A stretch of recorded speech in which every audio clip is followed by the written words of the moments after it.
पुरलुश Usman episode 177 के दूसरे trailer के आगाज में हम देखते हैं मंगोल उस्मान साहब को कैद करके सुगूत में दाखिल होते हैं। उस्मान साहब की आवाज गूंजती है, ऐ सुगूत के लोगों, ये रियासत कभी नहीं टूटेगी। दूसरी तरफ हम देखते हैं अल्तोगान ओरान को फांसी पर लटका देता है और उसी वक्त अलाउद्दीन बोरान और बाकी सिपाहियों के साथ वहां पहुंचकर तीर के साथ ओरान की रस्सी काट देता है और मंगोलों पर टूट पड़ता है। सोफिया की आवाज गूंजती है, हम में से अगर एक गिरता है तो दूसरा खड़ा हो जाता है। उस्मान साहब को जंजीरों में जकड़ा हुआ देखकर लोकास कहता है, हम तो इस बारे में तसव्वुर भी नहीं कर सकते थे। यह सुनकर उस्मान साहब कहता है, हमारी ताकत की वजह से सब दुश्मन हमारे सामने मुत्तहिद हो गए, अल्हम्दुलिल्लाह। दूसरी तरफ खेमे में बाला खातून बेगम खातून से कहती हैं, उस्मान सरदार मेरे शोहर हैं, तुम इस कबीले से चली जाओ। बेगम खातून कहती है, मुझे इस कबीले में उस्मान सरदार ने मदऊ किया था, उनके हुक्म के बगैर मैं कहीं नहीं जाऊंगी। ये सुनते ही बाला खातून उसकी गर्दन घोंट देती है। दूसरी तरफ ओलोगान अपने सिपाहियों से कहता है, कई कबीले में जो कोई भी है सबको खत्म कर दो।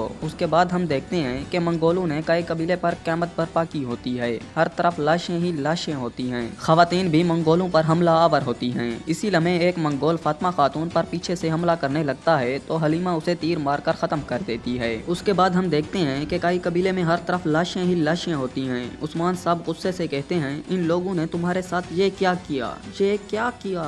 उस्मान साहब बहुत ही गुस्से में दिखाई देते हैं और कहते हैं, दांत के बदले दांत और खून के बदले खून। अगर मैं जान के बदले जान ना लूं तो मुझे उस्मान सरदार ना कहना।